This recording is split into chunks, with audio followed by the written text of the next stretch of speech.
My self Arpita Shukla and you are watching crux of law academy. आज हम the code of criminal procedure act 1973 की बात करेंगे।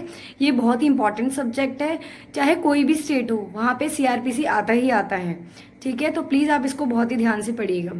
अब अगर इंटरव्यू में आपसे पूछे अच्छा सीआरपीसी का फुल फॉर्म क्या है, तो आप क्या बताएंगे? आप बताएंगे the code of criminal procedure 1973। जो द है उसको भी बोलना बहुत ज़रूरी है। ठीक है, अगर दूसरा क्वेश्चन हमारा आ जाता है, अगर एक्ट हमसे पूछा जाए सीआरपीसी का दूसरा नाम क्या है, तो आप बताएंगे एक्ट 2 ऑफ 1974। अब देखते हैं, दो तरीके के लॉ होते हैं, टू टाइप्स ऑफ लॉ होते हैं, सब्सटैंटिव और प्रोसीजरल। सब्सटैंटिव लॉ में क्या होता है? सब्सटैंटिव लॉ कहता है, सब्सटैंटिव लॉ की हो गया और एक प्रोसीजर लॉ हो गया। सब्सटैंटिव लॉ क्या होता है? सब्सटैंटिव लॉ हमारे क्या बताता है, जो हमारा लीगल राइट्स है या वो डिफाइन करता है राइट्स, ड्यूटीज और लाइबिलिटीज को, जो हमारी लॉ के द्वारा इन्फोर्स की गई हैं। सब्सटैंटिव लॉ इन सब चीजों के बारे में बताता है। जैसे हमारा आईपीसी हो गया, जो बताता है कौन सा एक्ट ऑफेंस माने जाएंगे, और अगर ऑफेंस कर दिया तो प्रोसीजर सीआरपीसी प्रोसीजर क्या बताया गया? आईपीसी का सीआरपीसी में बताया गया कि किस प्रोसीजर से होगा। तो प्रोसीजर लॉ कौन से होते हैं? प्रोसीजर लॉ वो होते हैं जो किसी एक्ट और ऑफेंस का होने के तरीके को, प्रोसीजर को बताता है कि अब ये एक्ट हो गया तो अब इसके बाद क्या होगा, ट्रायल कैसे होगा, पावर मजिस्ट्रेट की पावर क्या होगी, और पुलिस कैसे एफआईआर लॉन्च करेगी, कैसे अरेस्ट करेगी। तो ये किस में आएगा? सीआरपीसी में आ गया। एविडेंस हो गया, ये भी है कि हमारा क्या हो गया? प्रोसीजर लॉ हो गया। अब जो हमारा सीआरपीसी है, सीआरपीसी टोटली प्रोसीजरल नहीं है, बिकॉज उसके जो कुछ प्रोविजन है वो सब्सटेंटिव नेचर के भी हैं। जैसे हमारा प्रिवेंटिव ऑफ ऑफेंसेस हो गया, मेंटेनेंस प्रोसीडिंग्स हो गए, ये सब क्या हो गया हमारे? ये सब्सटेंटिव नेचर के हो गए हमारे, जो बहुत ही जरूरी है हमें ये सब चीजें जानना। अब इसका पर्पस क्या हो सकता है? पर्पस हमारा होगा जो सीआरपीसी से रिलेटेड लॉ है उसको कंसोलिडेट करना और अमेंड करना। ठीक है, अब देखते हैं हम स्कोप ऑफ एप्लीकेबिलिटी क्या होगी। ये इन्वेस्टिगेशन, इंक्वायरी कैसे होगी, ट्रायल ऑफ एवरी ऑफेंसेस, मतलब जो भी हमारे सब्सटेंटिव क्रिमिनल लॉ है उन सारे ऑफेंसेस के में जो इंक्वायरी कैसे होगी, इन्वेस्टिगेशन कैसे होगी, ट्रायल कैसे होगा, इन सब के बारे में बताएगा। ठीक है, अब एक चीज और देख लेते हैं कि ये कौन सी लिस्ट में आता है। तीन तरीके की लिस्ट होती है, एक यूनियन लिस्ट होती है, स्टेट लिस्ट होती है और कॉन्करेंट लिस्ट होती है कॉन्स्टिट्यूशन में। तो अब क्या है, ये हमारा कहाँ आएगा? ये क्वेश्चन बहुत इंपॉर्टेंट है, इवन ये यूपी में भी कई बार क्वेश्चन पूछा गया है कि जो सीआरपीसी है कौन सी लिस्ट में जाता है। तो ये किस में जाएगा? कॉन्करेंट लिस्ट में। अगर क्वेश्चन पूछे कि सीआरपीसी किससे डील करता है, वो उसमें किस में फॉल करेगा? वो कॉन्करेंट लिस्ट में फॉल करेगा। ठीक है, अब हम देखते हैं सीआरपीसी का इनैक्टमेंट कब हुआ था। ये बहुत ही इंपॉर्टेंट क्वेश्चन है, क्योंकि कई बार पूछा जाता है कि इनैक्टमेंट डेट क्या थी सीआरपीसी की और कब इन्फोर्स हुआ था, प्रेसिडेंट का एसेंट कब मिला था। ठीक है, अब क्या है, इसमें बहुत कंफ्यूज हो जाते हैं लोग इनैक्टमेंट डेट को और इन्फोर्समेंट डेट को। तो आप बहुत ही ध्यान से पढ़िएगा। जो हमारा प्रेसिडेंट का एसेंट था, इनैक्टमेंट कब हुआ था? 25 जनवरी 1974 में। कब हुआ था? प्रेसिडेंट का एसेंट कब मिला था? 25 जन 1974 को मिला था। इनैक्टमेंट डेट क्या हो गई? 25 जन 1974। और इन्फोर्स कब हुआ था हमारा सीआरपीसी? 1 अप्रैल 1974 को। कब हुआ था? 1 अप्रैल 1974 को। इसको आप बहुत ही याद रखिएगा, क्योंकि इन्फोर्समेंट कई बार पूछा गया है कि इन्फोर्स कब हुआ था। बच्चे क्या होते हैं, दो चीजों में कंफ्यूज हो जाते हैं, इनैक्टमेंट डेट और इन्फोर्समेंट डेट में। तो प्लीज आप इनैक्टमेंट डेट और इन्फोर्समेंट डेट दोनों को याद रखिएगा। हमारा यूनिक फीचर क्या है? वो जुडिशरी और एग्जीक्यूटिव दोनों को क्या करता है? सेपरेट कर देता है। क्या कर देता है? सेपरेट कर देता है। अब हम देखते हैं इसमें टोटल कितने सेक्शंस हैं, कितने चैप्टर्स हैं और कितने स्केड्यूल्स हैं और कितने फॉर्म्स हैं। टोटल इसमें 37 चैप्टर्स हैं, 484 सेक्शंस हैं, 2 स्केड्यूल्स हैं एंड 52 फॉर्म्स हैं। कितने चैप्टर्स हैं? 37 चैप्टर्स हैं, 484 सेक्शंस हैं, 2 स्केड्यूल्स हैं एंड 52। अब ये जो हमारा ऑफेंसेस का क्लासिफिकेशन है, ये किस में आया है? ये फर्स्ट स्केड्यूल में आया है। किस में आया? ऑफेंसेस का क्लासिफिकेशन किस में बताया गया है? फर्स्ट स्केड्यूल में बताया गया है। और किसके द्वारा ये अमेंड होता है? ये पार्लियामेंट के द्वारा होगा या स्टेट लेजिस्लेचर के द्वारा होगा, जो अपने अपने स्टेट में स्टेट के जो लेजिस्लेचर हैं उसमें क्या होगा कि जैसे कोई स्टेट है वो भी अपने अपने स्टेट के में सीआरपीसी में क्या कुछ बदलाव लाना चाहते हैं, कुछ सेक्शंस हैं उनको ऐड कर देते हैं, ठीक है।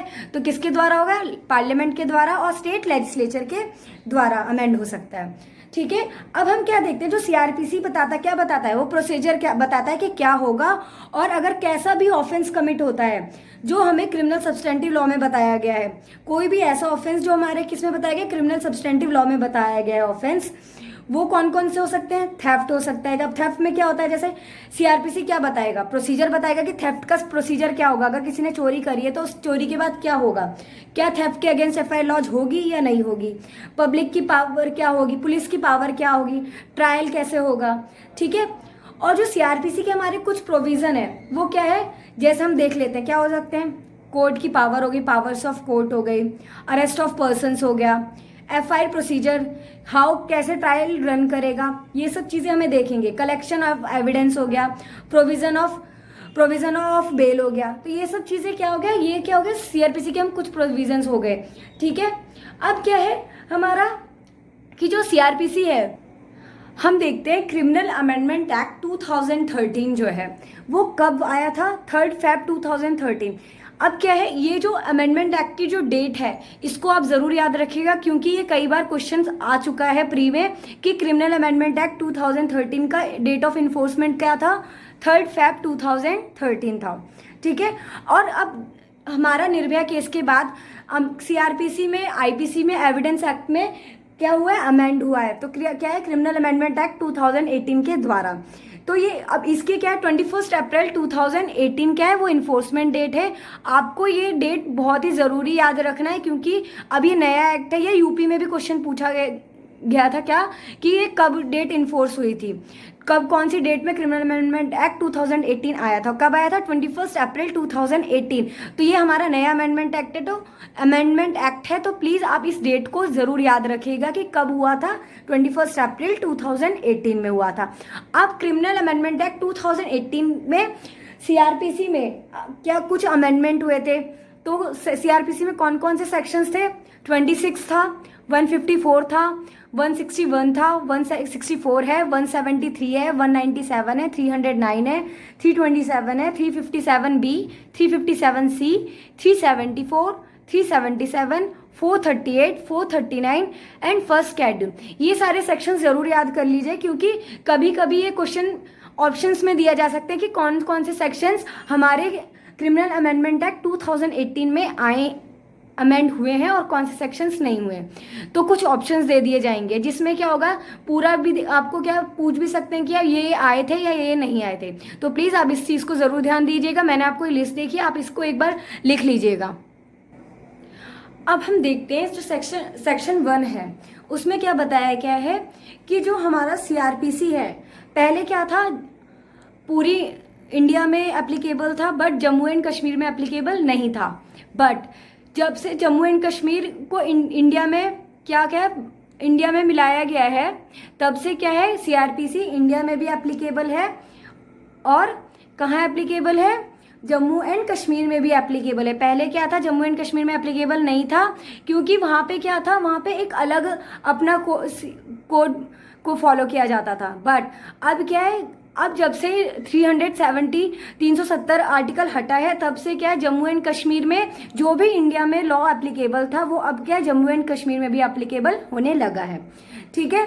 अब क्या बताया गया उसमें, एक और पॉइंट सबसे इंपॉर्टेंट क्या बात कही है, चैप्टर 8, 10 और 11, जो हमारा चैप्टर 8, 10, 11 है जो सीआरपीसी का, उसके अलावा कोई भी चैप्टर्स नागालैंड और ट्राइबल एरिया में एप्लीकेबल नहीं होंगे। सिर्फ और सिर्फ कौन से चैप्टर्स एप्लीकेबल होंगे, चैप्टर 8, 10 और 11 सिर्फ नागालैंड और ट्राइबल एरिया में एप्लीकेबल होंगे, ठीक है। अब क्या है, चैप्टर 8 इसमें क्या आ गया कि नागालैंड और ट्राइबल एरिया में और कोई जो सीआरपीसी के और अदर्स चैप्टर्स हैं वो कहाँ नहीं होंगे, एप्लीकेबल नहीं होंगे। सिर्फ और सिर्फ कितने चैप्टर्स एप्लीकेबल होंगे, 3 चैप्टर्स एप्लीकेबल होंगे।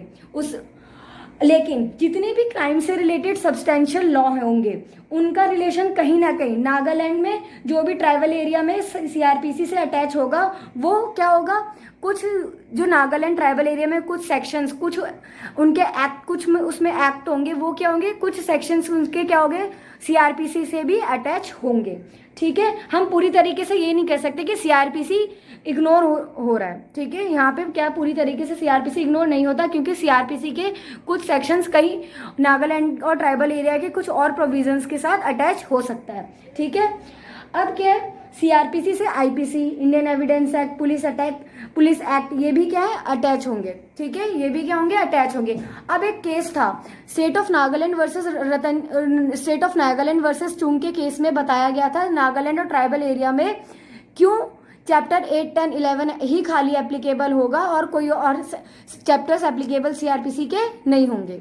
ठीक है, अब क्या है, ऑफेंसेस की बात कर रहे हैं, क्लासिफिकेशन ऑफ ऑफेंसेस देखते हैं। दो तरीके से ऑफेंसेस कैटेगराइज हुए हैं सीआरपीसी में, पहला cognizable and non cognizable offences और दूसरा समन केस और वारंट केस का। ठीक है, अब जानते हैं कॉग्निजेबल केसेस क्या होते हैं। कॉग्निजेबल केसेस में कहा गया है जो पुलिस है वो अरेस्ट कर सकती है पर्सन को बिना वारंट के। कॉग्निजेबल केसेस में क्या है, पुलिस क्या करती है, अरेस्ट कर सकती है पर्सन को विदाउट वारंट। ठीक है, अब नॉन कॉग्निजेबल ऑफेंसेस कौन से हो गए, पुलिस इसमें अरेस्ट नहीं कर सकती बिना वारंट के, वारंट होना जरूरी है अरेस्ट करने के लिए नॉन कॉग्निजेबल केस में। ठीक है, मजिस्ट्रेट की परमिशन होना जरूरी है नॉन कॉग्निजेबल केसेस में। अब देखते हैं समन केस और वारंट केस की बात करते हैं। दूसरे ऑफेंसेस कौन हो गए, समन केस और वारंट केस हो गए। समन में क्या कहा गया है, जहां पे 2 साल तक की सजा होती है वो केसेस कहाँ आएंगे, समन केसेस में आएंगे। ठीक है, और अब वारंट केस देख लेते हैं, जहां भी 2 साल से ज्यादा की सजा होती है, क्या होती है, 2 साल से ज्यादा की सजा होती है, वो कहाँ आते हैं, वो केसेस कौन से होते हैं, वारंट केस होते हैं। ठीक है, इतना हमने क्या देख लिया, हमने सीआरपीसी का थोड़ा सा इंट्रोडक्शन ले लिया है जो बहुत जरूरी था इंट्रोडक्शन के लिए। और हमने क्या क्या जाना था कि डेट ऑफ इन्फोर्समेंट क्या है सीआरपीसी की, 1 अप्रैल 1974। क्रिमिनल अमेंडमेंट एक्ट कब 2018 कब इन्फोर्स में आया था, 21 अप्रैल 1974 को आया था। ठीक है, और सीआरपीसी में कितने चैप्टर्स हैं, सीआरपीसी में हमारे टोटल 37 चैप्टर्स हैं, 484 सेक्शंस हैं, 2 स्केड्यूल्स हैं एंड 52 फॉर्म्स है। सीआरपीसी कहाँ, पूरी जम्मू एंड कश्मीर में भी एप्लीकेबल है, पूरी इंडिया में एप्लीकेबल है। और चैप्टर 8, 10, 11 को छोड़ के नागालैंड और ट्राइबल एरिया में कोई भी चैप्टर्स एप्लीकेबल सीआरपीसी के नहीं होंगे। ठीक है, हमने ये जाना। और क्या जाना था, जो सीआरपीसी है वो कॉन्करेंट लिस्ट में फॉल करेगा। सीआरपीसी किस में आएगा, कॉन्करेंट लिस्ट में आएगा। और सीआरपीसी किसके द्वारा अमेंड होगा, पार्लियामेंट और किसी भी स्टेट लेजिस्लेचर के द्वारा अमेंड होगा। और इसके यूनिक फीचर्स क्या क्या जाने थे हमने, ये सेपरेट करता है एग्जीक्यूटिव और जुडिशरी की पावर्स को। और क्रिमिनल अमेंडमेंट एक्ट 2013 कब इन्फोर्स में आया था, 3 फेब 2013 में आया था। ठीक है, अब क्या है हमारा पर्पस, क्या क्या था, पर्पस था हमारा कंसोलिडेट करता है और अमेंड करता है। सीआरपीसी से रिलेटेड जो लॉ है उसको क्या करता है, कंसोलिडेट करना और अमेंड करता है। ठीक है, अब हमारा क्या, हमने क्या जाना, हमने इंट्रोडक्शन देख लिया। अब कल से हम स्टार्ट करेंगे अपने नए चैप्टर्स को। और प्लीज़ आप इसको बहुत ही ध्यान से देखिएगा क्योंकि ये बहुत ही इंपॉर्टेंट सब्जेक्ट है और बहुत ही बड़ा सब्जेक्ट है, तो प्लीज़ इस पर बहुत फोकस करेगा। और अगर हमारी आपकी वीडियोस पसंद आई हो तो please like and subscribe our channel. Thank you so much.